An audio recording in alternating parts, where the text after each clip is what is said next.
So is my screen visible? Yep. Yep, everyone. Okay, thank you. So to start with, normally what people think threat intelligence is let's suppose there is a dark room, there are hackers, there are hoodies, and some signals that go up and down the screens and monitors and everything, right? But reality is very different than what they show in movies. It's somewhat same, but threat intelligence is a space where we explore new threats, new information regarding threats, or you say we do investigation on ransomware, data breaches, what different cyber criminals are discussing. And in that way, we help different business holders to identify what's running in the threat landscape and how you can protect yourself from it, right? So this is what we normally do in threat intel. Now there are different ways of doing that. Some people like to do it from search engine. Let's suppose you're on the internet and you come across one of the domains and you know that is for the fact malicious. It's it's a phishing domain, right? So you report it to the people. You say that okay, this is a threat and I know there are certain evidence that I can prove and that tells me that it's a threat. What you have done essentially is threat intelligence to some extent. Some people on the other hand, more experienced people in cybersecurity, what they do is that they go on dark web. Basically they go on cybercrime forums and they understand what different criminals are talking in real time. That part of intelligence is called as dark web intelligence. So irrespective of what you're doing, if you're doing it on the internet or you're doing it on the dark web, you are actively being part of threat intelligence community. So today, as a part of this webinar, we are going to solve some examples. We're going to see how real threats work like, and I'm sure you're going to have a lot of fun. Okay. In the meantime, I'm planning to keep it very, very interactive. So if you have any doubts, please put them in the chat box, and that's how we'll proceed together. Moving on. Well, why am I talking this, or why am the suitable candidate to talk on threat intelligence? The reason being, I have been for about 6 years in this industry. I started with my career with vulnerability assessment and pen testing, what they know as VAPT popularly. Following that, around pandemic, I decided I want to make a switch. I want to move towards the defensive side of cybersecurity, where I want to understand how real criminals work day in and out, how their ecosystem is, and that's what led me to move into this space of threat intelligence. It's been now 5 successful years, and even today, I'm so happy to share with you that I love this domain. Every day there's something new to look at, and it just keeps getting excited every day. Following that, I have also been a security content creator because eventually I realized 2 years ago that it's very difficult for me to tell people what I really do in threat intel, because then they go like, okay, so do you just check the forums? Or they go like, okay, so do you just do the phishing analysis? And that was the moment, that was the point I realized, okay, that's enough. I got to start creating content, bring more awareness about this domain, and for the fact that there are so many jobs out there globally, but people are not getting enough skill set to be able to be eligible for such jobs, right? That led me, or I stumbled on content creation that way. I've been influencer and also mentor in career counseling for threat intelligence. So after 6 successful years in this domain, what I realized naturally is that I am the suitable candidate to tell you about this because I know how the journey has been. And I'm also at a stage where I can predict how the journey can go. So if you're somebody who is starting with cybersecurity and if you're interested to know where this field is going to go, I probably can foresee it for you and also can help you with the existing tools and technologies that you can leverage to enter this field. Okay. So now that I'm starting with threat intelligence, let's just first have a quick chit chat.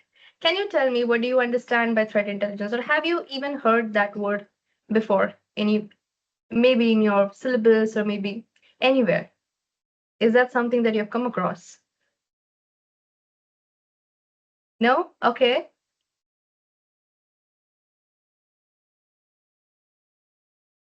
Well, there's one person who said no. Thank you. That makes okay. Thank you.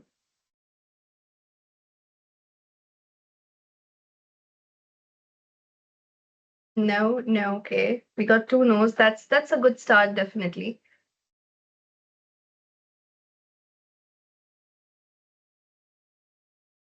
No, no. But from movies you have heard. Very interesting. Happy to know that. Like idea. Okay, true. Okay, okay. Interesting.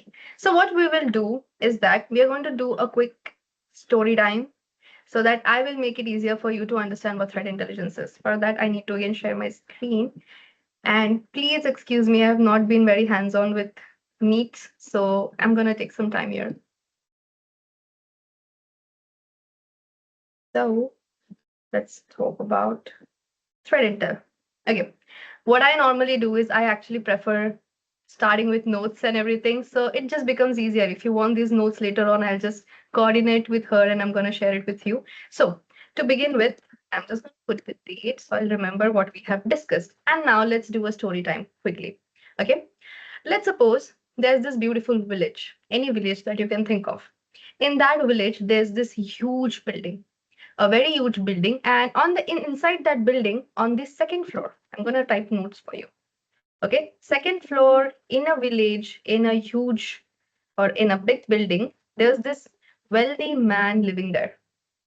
Okay, one day the wealthy man and his wife and his kids they decided they're gonna go on a vacation. After the vacation, once they were back, they realized, okay, there's been a robbery in the house. Okay. So while they were on a vacation, what happened was that a thief, or let's say a robber, he entered from the window. Okay. So the robber entered from the window. He did what? He did nothing. He just straight up went to the wardrobe. And within that wardrobe, he collected all the jewelry that was kept. Again, as a part of exit process, what this robber did was he climbed down from the window and then he vanished. So after this wealthy man came from the vacation with his wife and kids, he then realized, okay, we have had a robbery in the house and it's time to inform the police, right? So when he was informing the police, a police and his assistant. Now in this case, the assistant is you all people. Okay, so you are the assistant to the police. You have come to the crime scene, and the police are collecting certain evidence or points that can help them to understand more about this robber. Okay, what I'm going to do right now quickly is going to share with you these pointers, and you have to now help me understand which points you're going to keep and which points you're going to discard. So let me quickly gather those pointers for you. Okay, I think I've got it. Okay, so if you can see my screen, there are 10 pointers here. Okay, out of these 10 pointers, now in the chat, what do you have to do? You have to tell me all the pointers that you think are very much relevant to the robbery that has happened. Okay, now you are the assistant to the police. You have to help with this particular crime scene. How will you do that?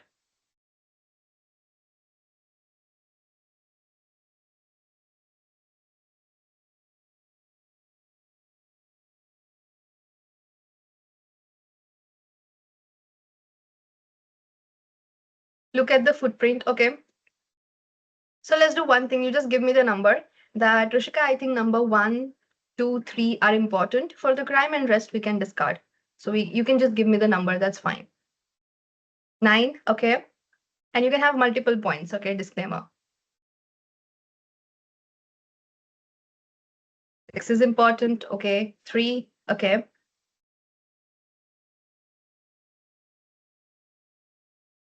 Six, six, one, three, six, seven seem important. Okay. We have multiple options now. Okay. One, three, six, seven again. Cool.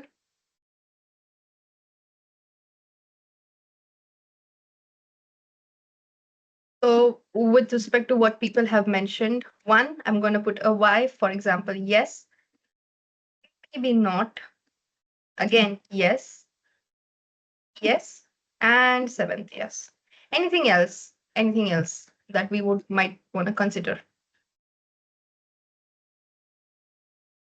Read it again, analyze the whole crime scene, read the whole pointers, maybe take a minute.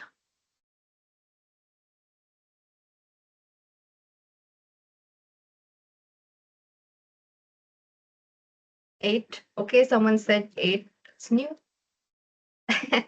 Okay, I'm gonna keep it optional. Four. Someone said four. Okay.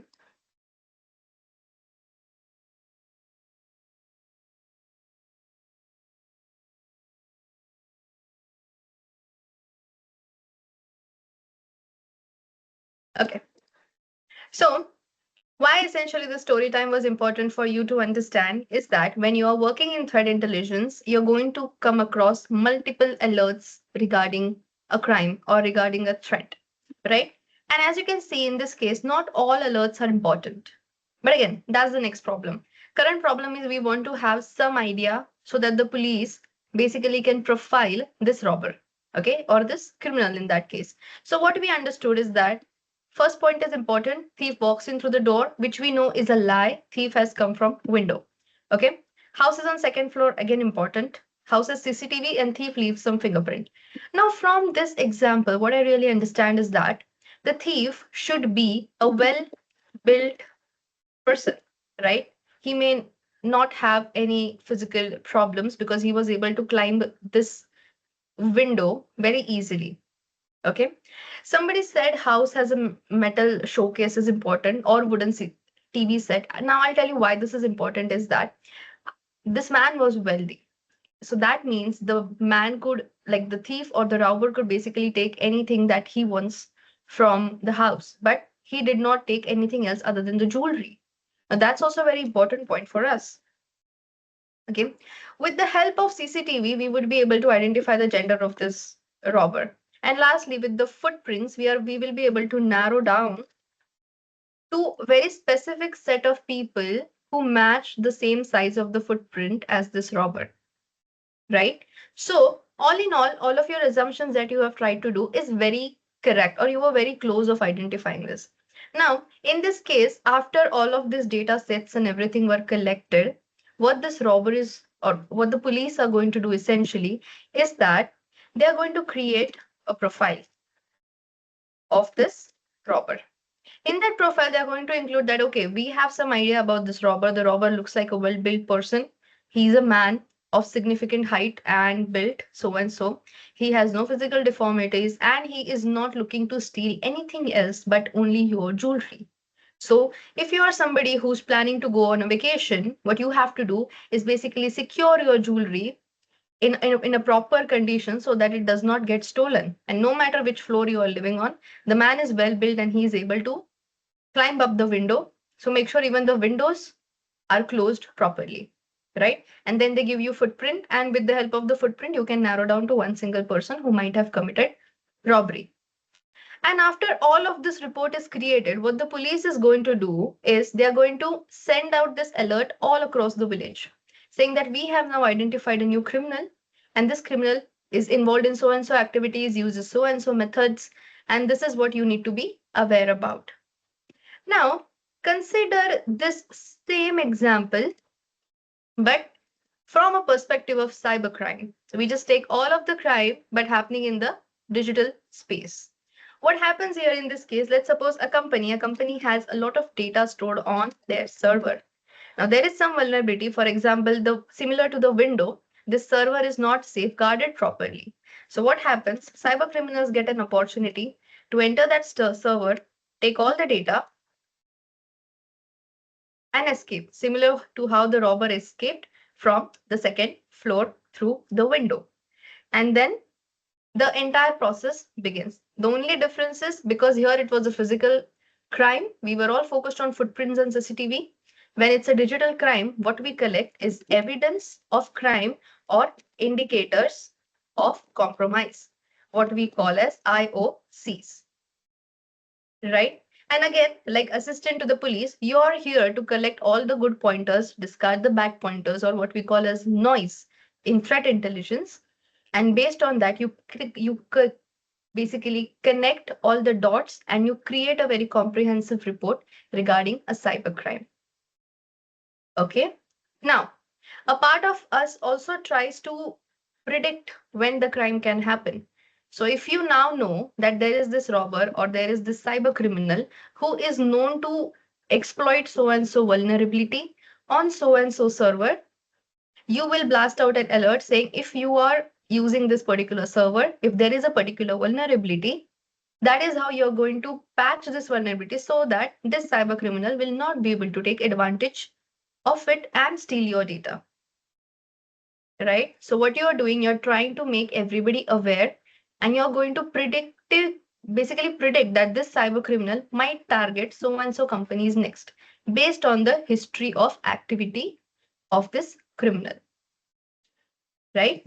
So this is what we normally do in threat intelligence. And whenever you're working in a company, what is going to happen is, let's suppose you're working in a shift and then you work in a product based company. So this product is going to bring you so many alerts day in and out, right? Based on this alerts, you have to start picking up. Let's say you will pick up one alert. You will pick that alert, you will investigate what happened, probably you will create a report, you will add what is the impact of this breach or this ransomware attack or this phishing attack, and then you will suggest your client what are the mitigations you can take so that this does not happen in the future. So basically, you're creating a report for them or you're creating a feed for them. Okay. And this is how exactly a threat intelligence researcher works. It's completely up to you if you want to work only in OSINT space or in dark web space, but the essential or fundamental work remains the same. You have to do this job. And I hope the story time was interesting for you so that you were able to understand what do we do really, right? So do we have any doubts so far, or do you think it's cool?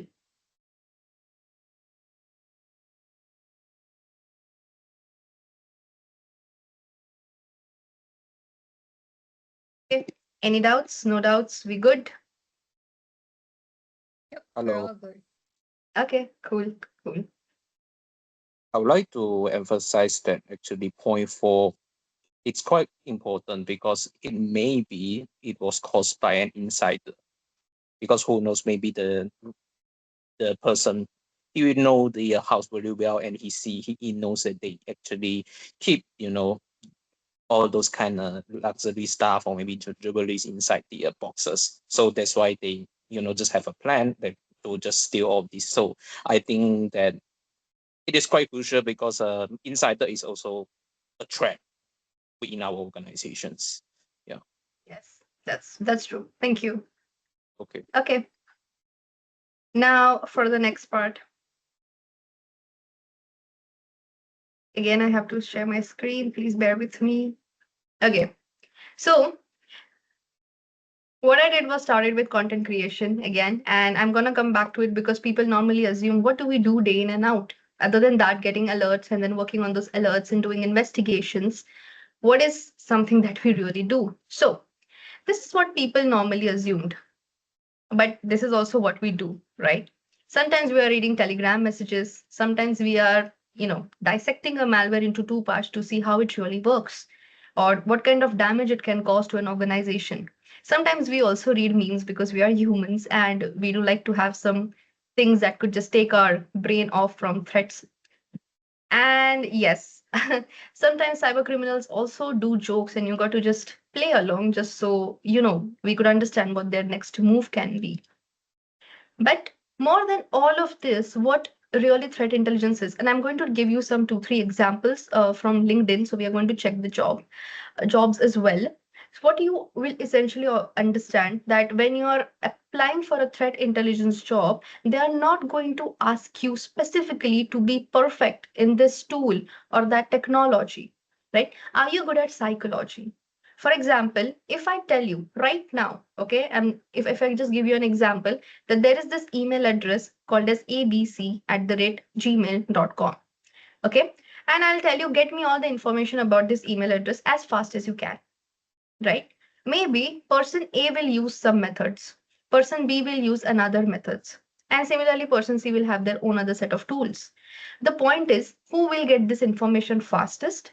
Who will get this information in a more accurate manner? And how information, like how useful information will be given, right? So tools rarely matter, the skill set and the method that you use to get some information or intelligence in this case really matters. We focus on patterns, we focus on curiosity and the language used by cyber criminals. Okay,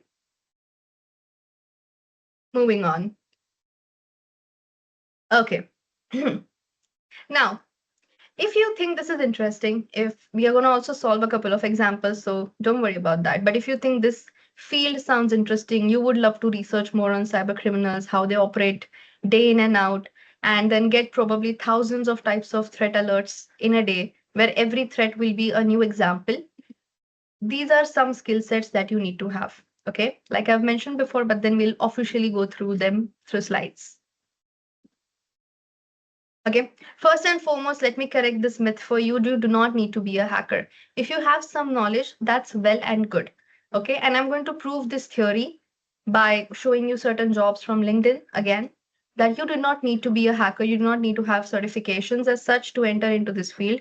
All you need to know is good research skills, like I told you, how fastest you can get the information.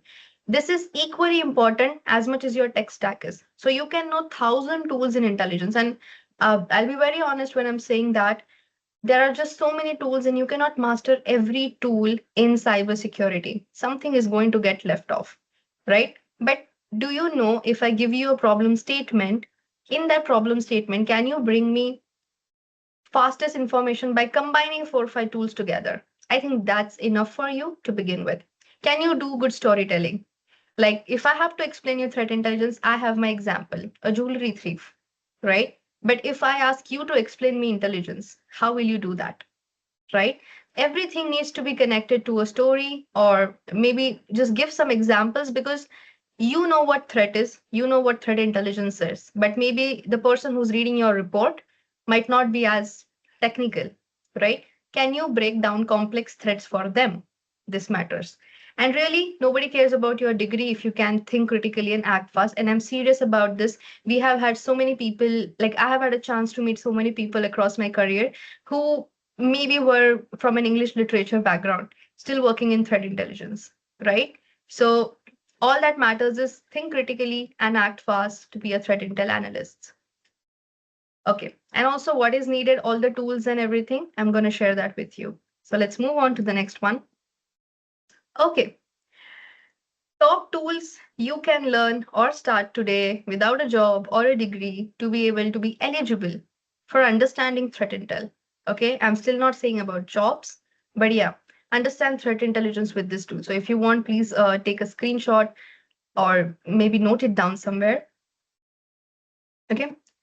Some tools here are mostly for visualization. For example, Maltigo. Maltigo helps you to create a map of different threads linked together so you can visualize it effectively. You can see how big of a threat you have discovered, right? If I say, let's suppose there is this Netflix page and it's a phishing domain, right? So in that case, have I found like 2,000 domains together? Okay, can I link them together because they have the same elements, right? That Maltigo will help me to basically visualize. When I talk about MIST, it's open thread sharing platform. So you will receive threats or feeds from some company. You will send them to the other company. Basically, you will all be updated together with respect to threats. Next, Shodan is basically it's like the Internet of connected devices. So this is one example that we are going to use for today's session. OSINT, open source intelligence, anything that you find out there, be it fake social media profile, call centers, fake applications, everything becomes a part of OSINT and investigation. Triage, abuse, and virus total. If you come across any malicious application, software, malware, you can watch them run real time in these 3 platforms. And you can also see like if they are connected to any domain and other things. Spiderfoot, it's one of the ultimate recon tool. I always recommend them. Other than that, okay, so now if you can see all of this and including dark web becomes a part of your technical stack. Okay, but here on the right hand side, I have mentioned creating resource list, report writing, and phishing analysis. Now, these 3 skills is something that you really don't need a lot of tech understanding for it. But if you come across something and if you see that, okay, this has a lot of scope, for example, you learn triage, okay, and you know, okay, this is the benefit of using this tool called as triage, right? You have to put them eventually into the resource list, okay? Next day, maybe or in the next week, you're learning virus total. You're going to put that in the resource list so that tomorrow, if a client comes to you with a query and it's especially related to malware as of now, right? At that point, what you can do is just visit your resource list. Okay, you know that you have 5 tools to work on this request, and then you pick one of it and you start your investigation. Okay, at that point, because you are in a time constraint, because there's a lot of pressure, you have to reach back to the client with all the details, relevant details. You cannot think at that point, right? So, be it any blog that you read, be it any news which talks about data breaches, ransomware, and other things, right? Create a resource list and keep that with you. Then, good report writing skills, obviously, if you can't explain it properly, that will be a problem. Phishing analysis, like I've mentioned, 2000 domains targeting Netflix. How will you keep an eye on each of them? How will you analyze each of them? What is the malicious indicator? What are the red flags? Can you note it down step by step? So these are more of the non-technical skills, but equally important if you want to start a career in threat intelligence. Okay, so I hope you had some time to take a screenshot. If not, I'm going to share this slide with you. Okay, now you will come back to me saying that, okay, Rishika, all the tools that you have mentioned, done and dusted, now we are experts in those. Where can I apply? Or what's my next path? How can I get a career as a threat intelligence researcher? Right? So I have basically collected some career paths, which probably you have no idea about, given, let's suppose you are new to this field, but some of them were even interesting for me as well. First, you can become a dark web analyst. You can be on the forums, discuss what malware they're talking about, phishing kits, domains, ransomware, data breaches, everything. You can investigate on it as a dark web analyst. If you love malware, if you love to see if a malicious device is infecting your computer or laptops, so in that case, how exactly step by step process will happen, what kind of host or network based indicators is going to leave across, what will be the evidence of compromise, and if binary reversing is something that you enjoy, malware is the next path for you. Threat hunter in a SOC team, or you can individually exist as threat hunting teams or in SOC teams. Normally, even globally, the job trend is like you can be in associate team and do somewhat of threat intelligence, right? Or you might be in threat hunting team and understand associate and threat intel together. Okay, so what happens is the best part of being in threat intelligence is that you can pivot. You can pivot from intel to threat hunting, from threat hunting to SOC, right? Only thing is you will keep adding new tech stack or detection engineering in let's say your portfolio, but at the same time, with threat intelligence as your core skill set, it gives you an opportunity to pivot to different teams in blue teaming, right? So that's one of the beauty of being in blue team, is that switching between one or two career domains is quite possible. Intel reporter for the government, even government runs their own threat intelligence programs. So you could be associated in any one of them and you can work closely with the government. Red team adversary emulator. You can actually step by step study how cyber criminals are setting up their traps, and you can help red teams to replicate this exact behavior and help them detect it well in advance. Now, this is a very twisted example, but yeah, if you know blue team or threat intelligence, it's not like you just have to be stuck to this team forever. You can be in a mix, let's say in purple team, or you can help red teamers as well. And lastly, you can become a content creator educator just like me. And I had no idea it existed for some time, but that's also a real thing. Okay. Now with that, I normally suggest you don't focus on the PPT a lot. And I personally love to give practical examples. So we will move on to practical experimentations or implementations. With that, do you think we just explore dark web, or do you think we just report data breaches? Do you think we just provide a detailed report? No, we don't. It's just a lot more than what is just mentioned here normally. But if this feels interesting for you, it's much more than what you have heard. Okay. So what we will do quickly, we'll just take one example with the help of Shodan. Okay. If you are on your laptops with me, you can open this link called as shodan.io and then we will get started. So I'll also share my screen for those who may or may not be on their laptops. Okay. And if you have any doubt, you can also put them in the chat box.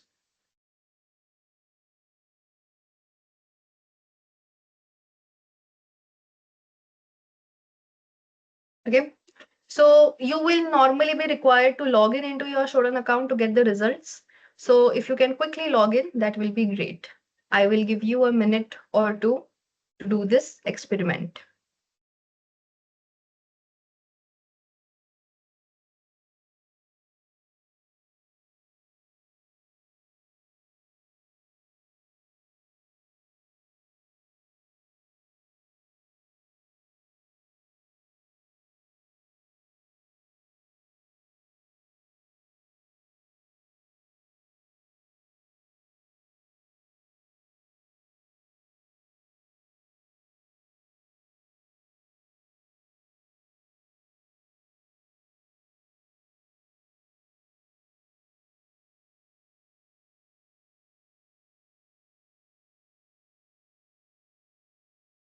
Once you are done, please give a thumbs up so we will proceed.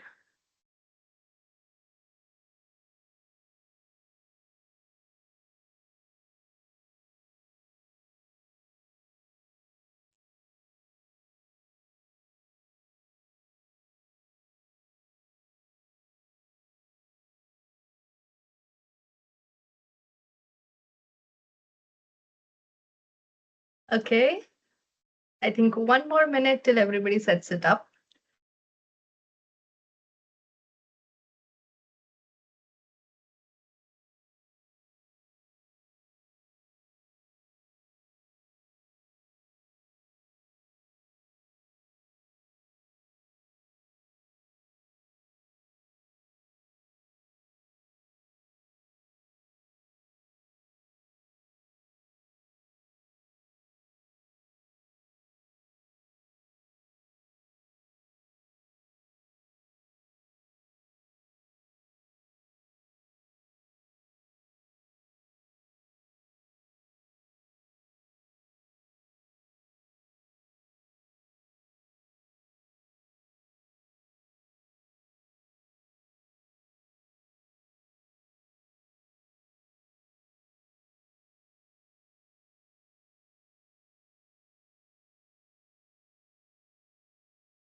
Okay, let's get started. So we'll just start with one simple example for now, and then we'll move on to a little bit complicated ones. So you'll understand the entire range of how threat intelligence analysts operates day in and out.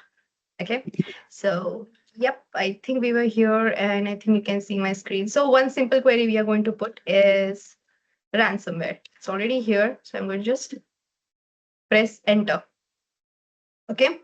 You can also do that. Just type ransomware and then you put enter. Okay.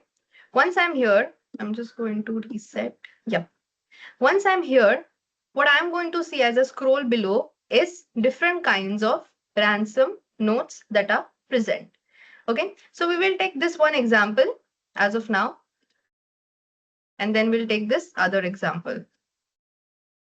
And then why we will leave this. So I don't see a good reason. So we're going to also take this. Just give me a minute.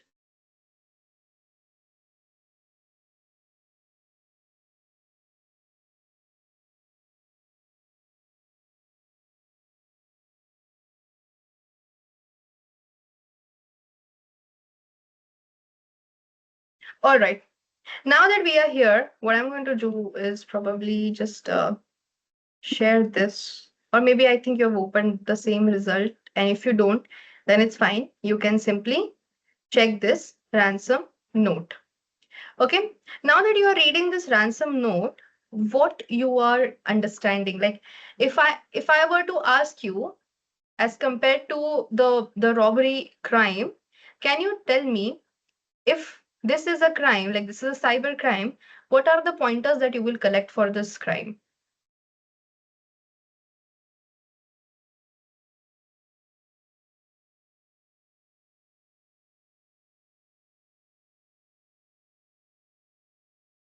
Will you collect the name of the group that has committed this crime, the cybercrime, which is Blackened Ransomware Group, right? What they mention that all of the files or important files are encrypted and stolen. So it's a two-way attack where they have also gathered all of this data and at the same time they have encrypted all of the important files. And then if they require the files back, what they need to do is they need to contact through these two email addresses. Okay, so this is a typical ransom note by a ransomware group that you are evaluating. From here, if I have to collect the pointers, it will be Black Hunt ransomware, the email addresses, right? And the IP where the attack has likely taken place. These three things, and then we stop here. Okay, for now. Now let's take another example, and here you let me know what things you will collect. Um, no, not this. So I think this example. Yeah.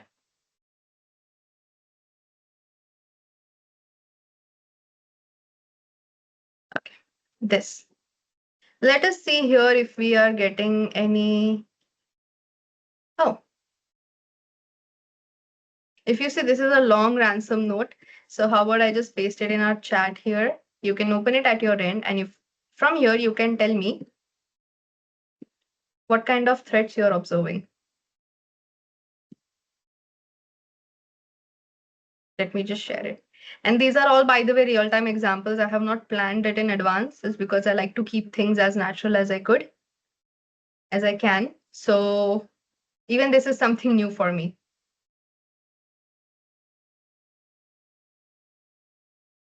Okay. Now here, while this does not look like a typical ransomware attack, because here I am not seeing any examples of, sorry, I'm not seeing any examples of encryption, right? Yeah, yeah.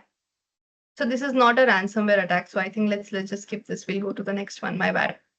Okay, another name, right? It's about Frank ransomware. All the files are stolen. All the information is present in frankhelp.txt. So what we realize on this point is if you come to Shodan and you simply type ransomware, what you are going to find is so many different areas where a hacking has happened. And after some sort of crime has happened, the threat actor group has left some ransom note in this case. If you see this, again, I think this is a new name for you, which is Lucas ransomware. Anything else? Let's see on the next page. Yeah, Jax ransomware, another new name. This also looks good. Ransomware. Yep. Okay. This looks like another example where you can actually see how a ransom note looks like. Again, as a threat intel researcher, you cannot take the entire ransom note and paste it here. Like you cannot describe the whole cybercrime that has happened. You have to pick up one, two pointers from here, which you think are important, and that will go into your report. Right? So again, if you were to pick up something in this case, what it would be. I don't think they have given a name in this case.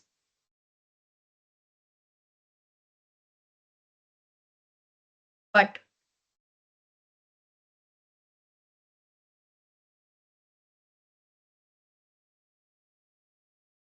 what do you think is one thing that you can pick up for your further investigation?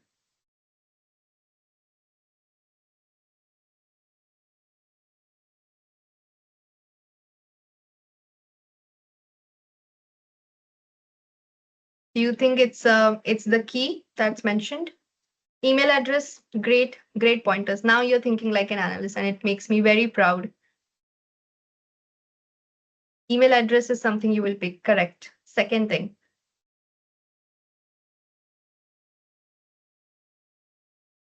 There's one more, or rather two, three things that we can pick up in this case. So you have to just guess what it is. Email address, encrypted key, correct. Now there is one more pointer that is left. Let's see who cracks this one.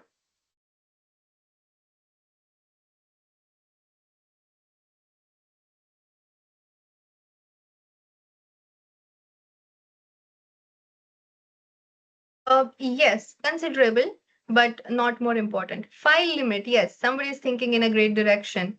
So I'll explain why this is important. But yeah, custom project is also something we can consider. Email address and encrypted key is also very important. Why I say file limit is important is that if you think from an analyst perspective at this point, when somebody says that we have your files, we have encrypted it, and we can give you 3 files back in working condition, that means they actually have the files. They are not bluffing. If you have seen in movies, basically what happens, or if you've seen Catch Me If You Can, right? What happens is this criminal has a habit of bluffing, right? He can simply fool people. So in that case, what happens sometimes, cyber criminals also have this tendency of fooling because they just need money. That could be one of the criteria. So if somebody is saying that we will encrypt certain number of files for you, that means they are serious. They have the files, they have encrypted, and they have also stolen it. So if I compare this with a simple ransom note like this, okay, which is here in the Frank ransomware, yeah, if I compare this with this, which ransomware group will get more severity or which will get more priority in terms of investigation?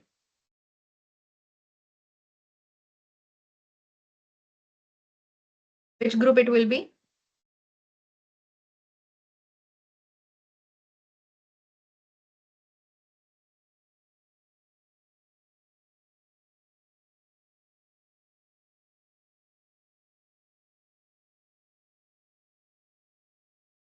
Will it be Frank ransomware or this one? The other one. Correct. Correct. Yes. If you have to investigate, like I told you, you are getting so many threats in one single day, and it's not possible to investigate each one of it.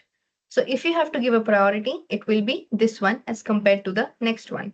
Unless you get a ransom note for Frank ransomware as well, then we may be able to compare properly. But right now, the answer is very clear. This will get a higher priority, right?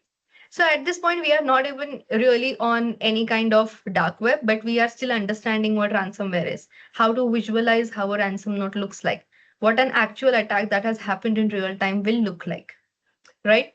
Now, I assume we were working on Black Hunt ransomware, correct? I think, yes, this was this example, Black Hunt ransomware. So what I'm going to do in this case, Black Hunt ransomware, and just put enter, okay? When I'm checking about Black Hunt ransomware, what I figure out is that it's a very old ransomware. It was last seen in October 2024, and I do not see any 2026 activity with respect to it. It's just this one, but again, it looks like a it's nothing. No. So Black Hunt ransomware is something. I want to see more details about Black Hunt ransomware. So I'm going to open this particular page, and what I'm going to do on the other hand is I'm going to go on the image section. Okay, what I did, I simply came to Google, I put Black Hunt ransomware, and I'm going to go in the image section. Okay, okay, I hope this is clear. Now, when we are on the Black Hunt ransomware, what I figure out is I can also see how a ransom note is going to look like for Black Hunt group. Okay, so what I'm going to do is let's just open 1 or 2 examples.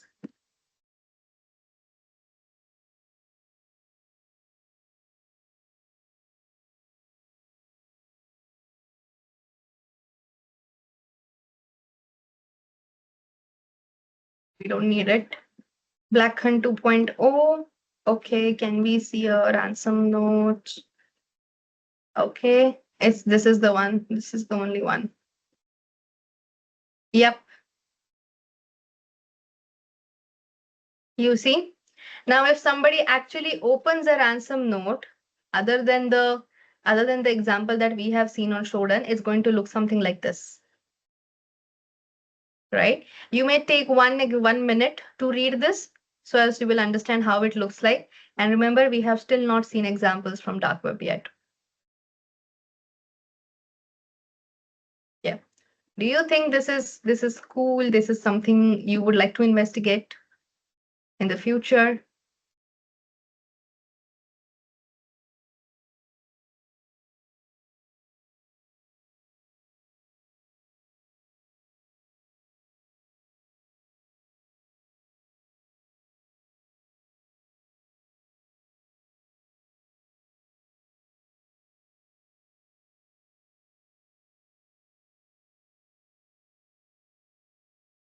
If you think this is cool, if you think that okay, the way we have done investigations simply through Google or Shodan or other platforms, and you would love to collect more tools like this to see how actual ransomware operations happen in real time, then maybe threat intel is like a possible field for you to come and investigate, right? So if you're liking this, it's possibly that you are made for this domain and you can consider being a part of it.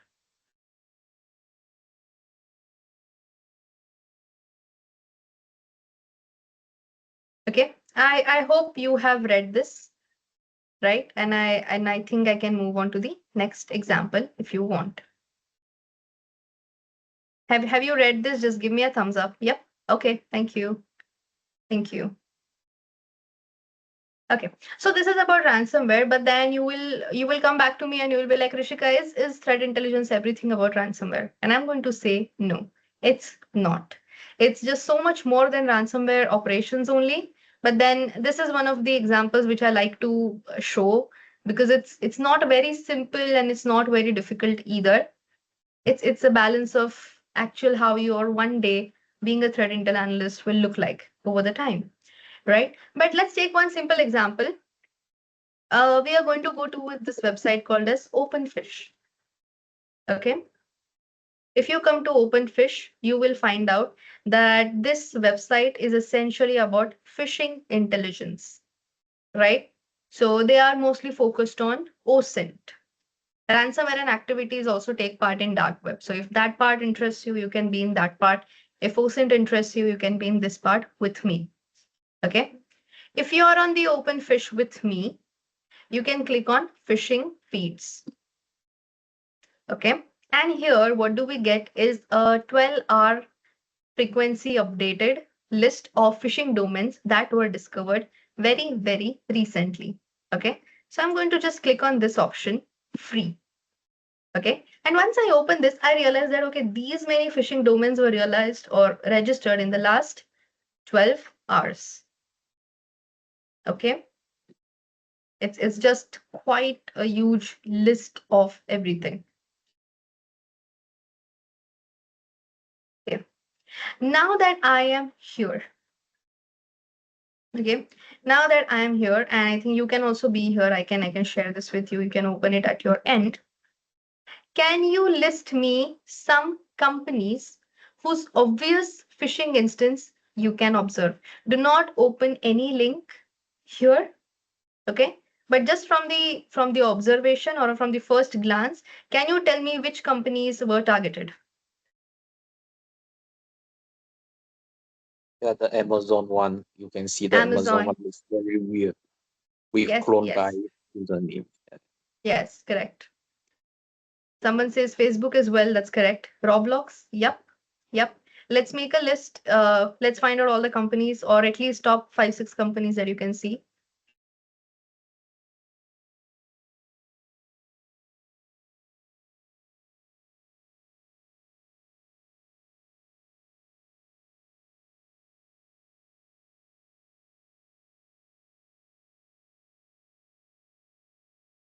Okay. Someone says BMW. Yes, BMW is there. GitHub. I don't think GitHub Fish is there, but it could be a case that GitHub instances or phishing pages using GitHub were set up. Okay. Instagram. Okay, quite possible. Even I need to see. It's like a huge list, really. Okay, Roblox is obvious, like I can see it here. Did someone see Coinbase? Yes, Amazon, like you mentioned, it's there, definitely. Any other company? Coinbase, correct? Correct. Okay, let me give you some time. We can take 5 minutes if you want. Let's find out all the companies that are targeted. And we'll come to a very important conclusion based on that, okay? So take 5 minutes and find out. You don't have to just look at the main domain. For example, you can look here and see somebody is targeting Amazon Prime, right? And they are not using it in the main domain. So take a proper look. Netflix, okay, okay. Adobe, yep. Where are you finding Adobe? I cannot see.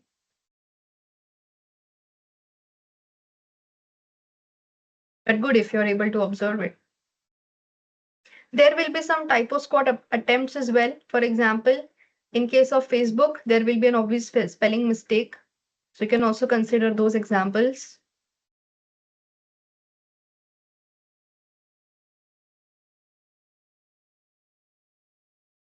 Instagram, Xbox, cool, cool. Some ledger is what I can observe.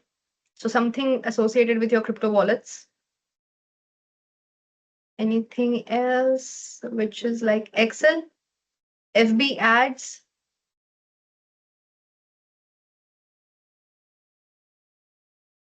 Just quickly go through this.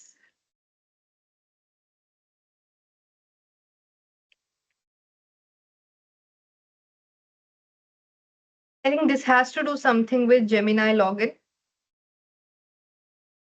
I might be wrong. WhatsApp is there. I just saw WhatsApp.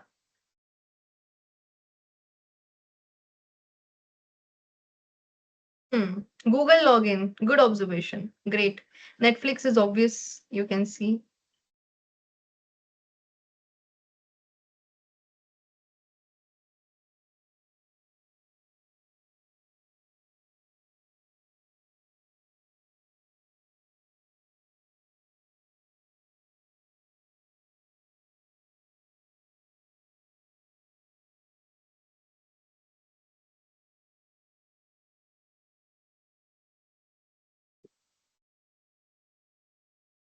Oracle. Wow. Wow. Nice observation. Okay. Now, let's come to an important conclusion based on this. Okay. Can you tell me why is it that Amazon, Google login, Oracle, BMW, or maybe Roblox, Coinbase, right? Or Facebook, such companies are targeted. Why are they not targeting any bank? Why are they not targeting any cargo delivery, for example, FedEx, right? Why they are only choosing these examples? Because there are so many users are using these kind of services, so it's very easy for the fisher to fish them. And if you're not those kind of people who has the cybersecurity awareness, then you might miss out those kind of suspicious, domain. Yes, yes, great, great answer. Anybody else who would like to try?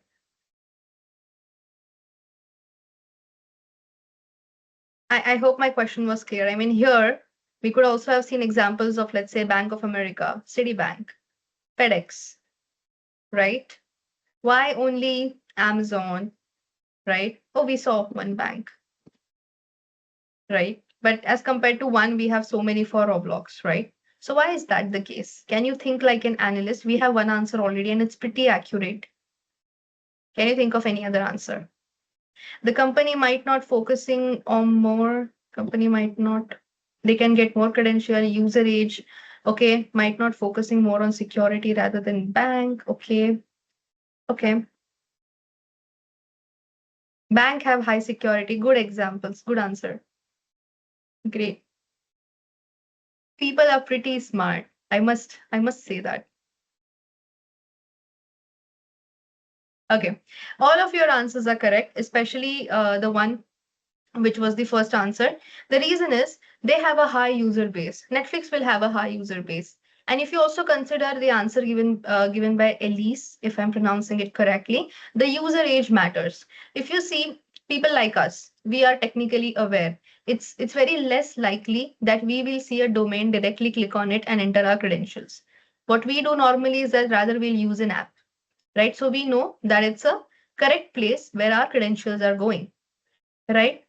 Other than that, mostly a phishing, whenever you see that a phishing campaign is set up, right? There is this .com present, right? There is another, let's say, other than .com, .live, for example. So whenever you are seeing domains that have .com, these domains are registered by paying some money upfront. Even if you have to register a website, you have to go to GoDaddy, purchase that domain, host up a system, right? And what if the system gets detected and it gets taken down? All of your money as a threat actor, I'm saying, or as a cyber criminal, that money will go down the drain, right? So the goal is within a short amount of time, within this domain getting detected, we can maximize the credentials that we are getting, which also means we need to target such companies who have a high user base, not only technical people, but also non-technical people, right? People who do online banking, they are more aware about how online systems work. So fooling them is a little bit difficult, right? So the whole point of saying this was that if you can draw some observations like this from the domains that you're seeing, and you just don't see, okay, this is how it's registered, okay, this is how the HTML code goes like, okay, that's there. You're going to observe that obviously. What kind of conclusion you are able to draw? This is something that we need to focus on. This is how we will develop our mindset or a good mindset of a security researcher. Okay, so if you want to start building your project in cybersecurity or especially in threat intelligence, what you can do is visit this platform every day, see what the new trend is. Why are we seeing so many logins of a particular company? Has it something to do with the news that is coming up, right? Or is there any geopolitical angle to it? And similarly, you can start identifying the red flags within a single domain and use it as your project in the future. Okay, so this will be a part of your OSINT based investigations. Okay, now since we have known about ransomware and we have known about phishing, we'll take one example, which is like a forum screenshot. Okay, again, for that, you don't have to really visit dark web. Okay, what we can do is, I think we can visit Twitter. So we can actually open Twitter. If you have a Twitter account on your phone or on your laptop, maybe you can open it. And we are going to see dark web forums. Once we are on the dark web forums, or let us see data breaches. Okay, we are going to do this search of data breach and we'll go to latest. Okay, and I'm going to scroll until I get a good example. Okay, dark forums. I'll just put this example of dark forums and let's see if we can find one good example. Okay, I am here. I have clicked on dark forums. Okay, I have selected the latest example and I'm going to see this example of Mad Monkey Hostels. Okay, it's a very recent example, 2 days ago. So this is the reason I have not prepared anything. We are going to see all live examples that have happened. Okay. If you are a threat intelligence analyst and you are out there on the forums, you're going to come across feeds like this. Particular examples. Here, what does it tell us? It tells about the company that is being targeted. What kind of threat it is? It's a database leak. Okay. And if we are seeing this, we are seeing who has leaked it. So similar to your Facebook accounts, even on dark web communities, there are some accounts, there is some reputation, number of posts and information about this cyber criminal. And then they are here going to mention that who has done it, what kind of data you can find out. Okay. So even if the post was made on March, as we are reading it, we find out that in February 2026, this company had suffered a data breach and it exposed around 16,000 customer data. And again, if you're logging in directly, you can find out the examples or samples of compromised data. Okay, so this is how a dark web forum normally looks like. We'll see if we have some more examples where things are not hidden as such. Okay, we can see this actually. Indonesian data breach that has happened and nothing is hidden. So it's a good thing. Okay. Now, If you have to open this, let me just share this to you on chat here. You can open it at your place. Here, you can tell me, similar to the ransomware example, what are the things that you will collect as an analyst?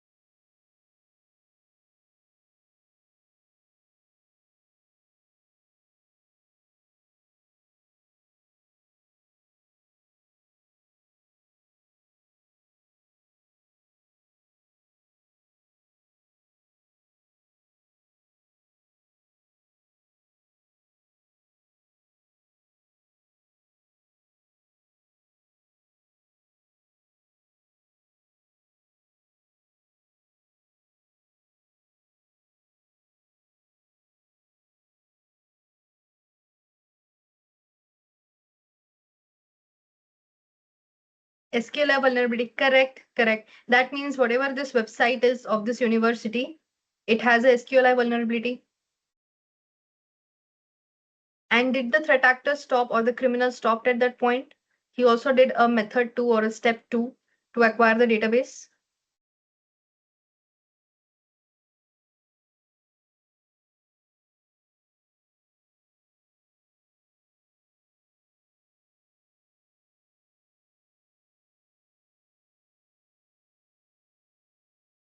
Actor did not stop. Basically, he managed to, or whoever was this threat actor, they managed to basically translate the password hash,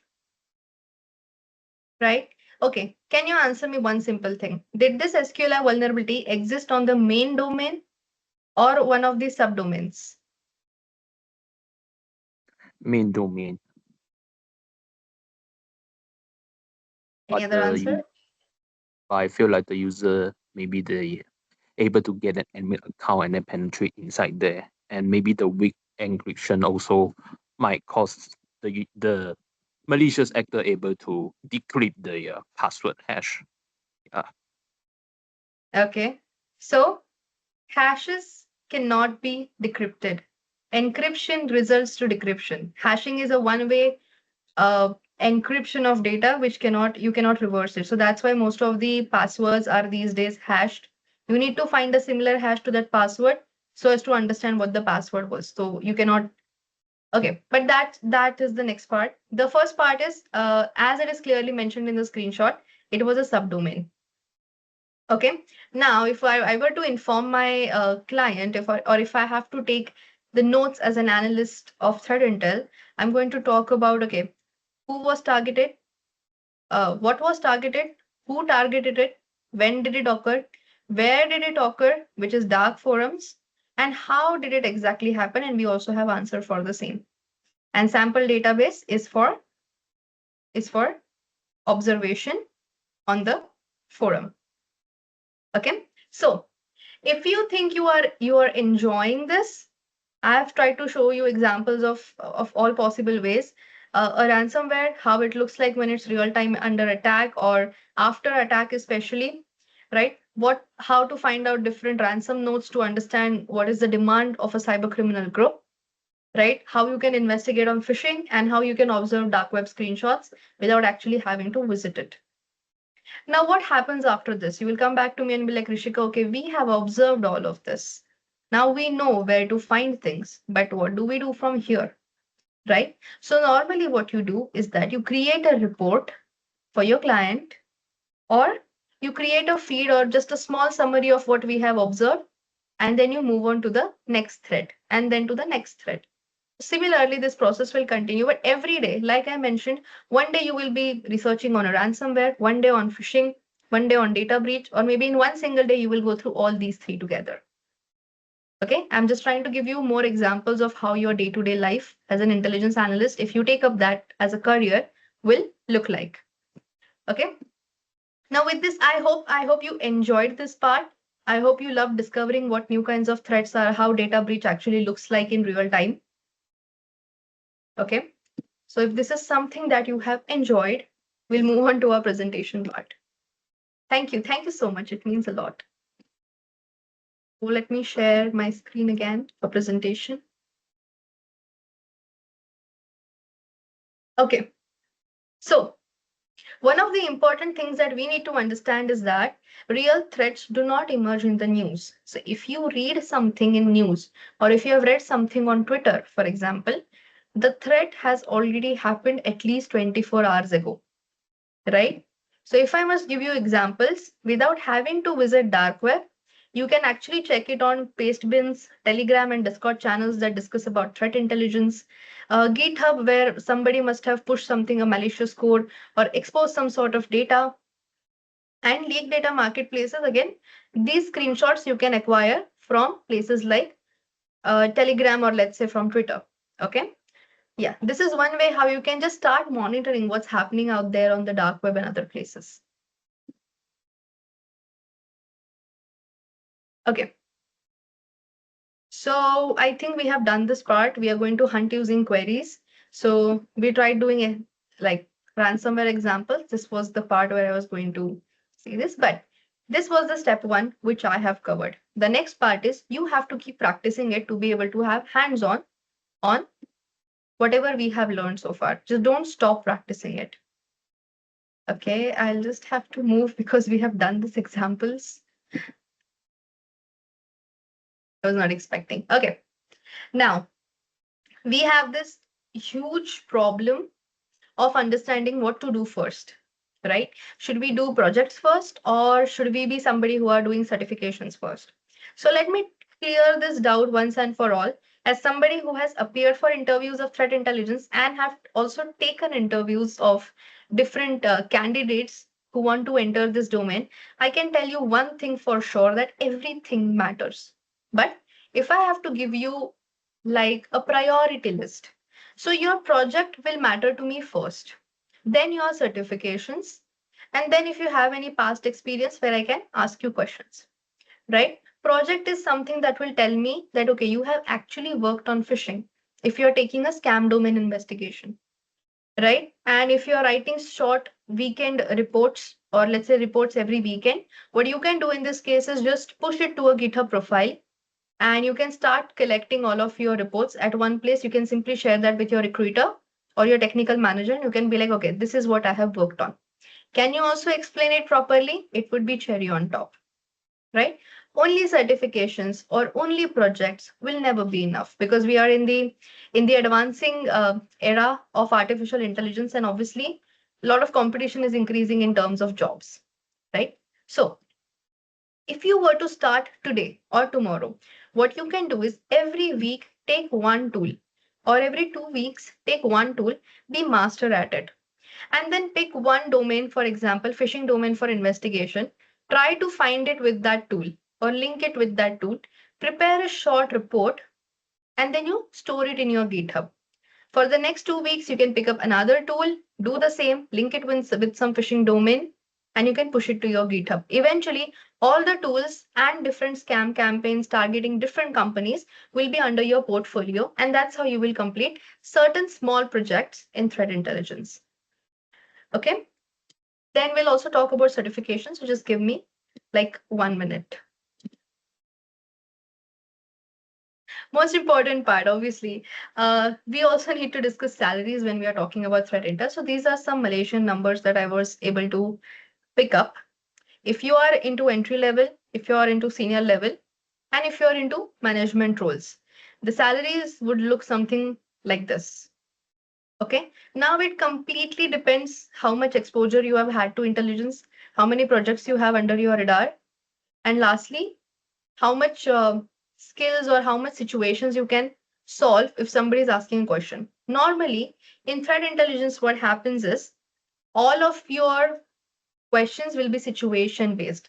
Like I told you, if today I give you a link of, let's say, a fake social media profile targeting, let's say, Netflix, for example, in that case, how will you get more evidence for this? Or if I give you an email address, will you use Sherlock as a tool? Will you use Spiderfoot as a tool? Will you use Intellex, OSINT Industries? I mean, the tools are infinite, really. Have I been pawned for that example? Right? Which tool you will use and how fastest you will give me the output is what matters to the recruiter as well. So focus on scenario based questions more. And that's how you will be able to simply, use all of that situations into your projects and you'll be able to explain it properly. Okay. Now, I'll just take this one moment and explain you how the job opportunity looks like. So for that, I do have some screenshots, or let's just open LinkedIn directly and we will see some examples.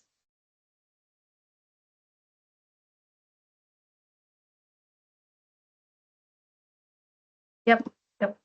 So we are here. Okay. Can you share can I show you my screen? I'm just checking it 1 second.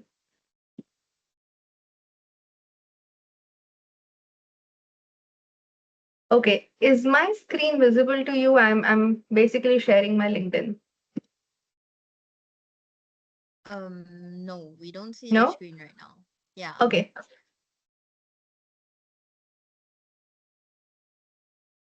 Just put the screen itself. Yeah. I hope this is visible now.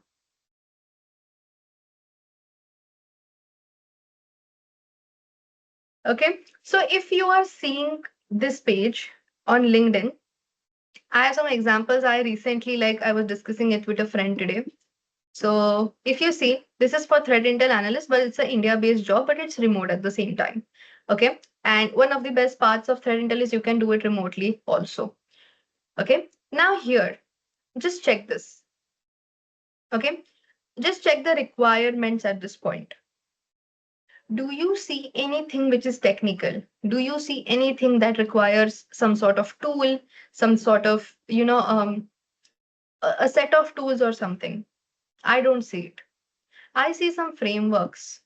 I see some OSINT collection, which means, like I've mentioned at the start of the session, collecting the resources that you have so that at the main time you can simply use those tools. How will you do collection of that? And how will your CTI workflow look like? Right? Can you figure out how real attacker behavior is from the noise or fabricated data? If you recall the story of the robber, we have some actual attack indicators and we have some fabricated data. How will you separate that? Do you get the sense of it? Right? And lastly, like I have mentioned again and again, it's very less about technical stuff and more about analytical research and writing skills. Again, which is mentioned over here. Okay, we will take one more example. So these days, social media is something that has come up a lot, right? So now you can also become a social media intelligence analyst. It's an on-site India-based role, but then again, we are here to just check the requirements and responsibilities. Okay, let's see this. Can you monitor the collection of intel and search valuable information? Yes.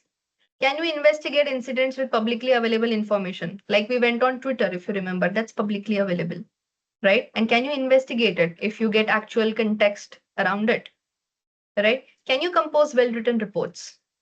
Can you collaborate with team members? I don't think that should be a problem because you all have been such a good team sport today. Can you work in a specific shift? Again, it's depends on individual. Can you work on ad hoc events? Can you work on other duties that are assigned? I don't see there's a problem to it. Again, I would love to repeat that you just need analytical and research skills. Other things will follow. Like I've mentioned again and again, psychological skills, writing skills, storytelling skills. That will make a great intel analyst along with your technical skills. Okay. Now, if you ask me that, okay, Rishika, all of this is so great. Now I think we are motivated. We know the salary. We know what needs to be done. We can start doing projects from next week onwards. All cool. But how about certifications? Right? So here, I'll suggest you one certificate to begin with. If you still like it, you can reach out to me and we can, maybe take things forward from there. But for today, if you are actually interested and it's also a weekend, you can do this. It's called as ArcX 101 Cyber Threat Intelligence. It's a free course, 4 hours of online content, and then you can also start some practice questions. And it's one of the most certified or maybe CREST recognized certificates. Something good, definitely good to add to your resume. Okay, I think again there was this OSINT by TCM. Okay, you can also do this open source intelligence fundamentals. One of my recommendations. So what I'll do quickly, I'll just paste this link in the chat, right? So you can save it on your end.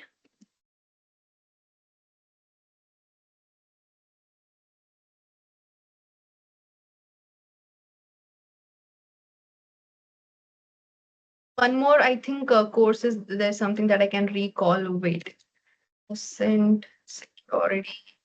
Yep, yep. This is another force, free course, which is around OSINT. So how to do OSINT, Google Docs, social media is something you can also take up from here. I think TCM would be a paid one, but other two are completely free. You can add it to your resume, and that's how you can start creating your resume. Okay, so I hope you save this links. This will give you much more understanding of CDIs. Of course, it was really difficult for me to constrict all of this in just 1.5 hours. But if you actually do these courses, you will get much more idea. And I hope this introduction or something was very essential and this was very helpful for you, right? So with that, where were we?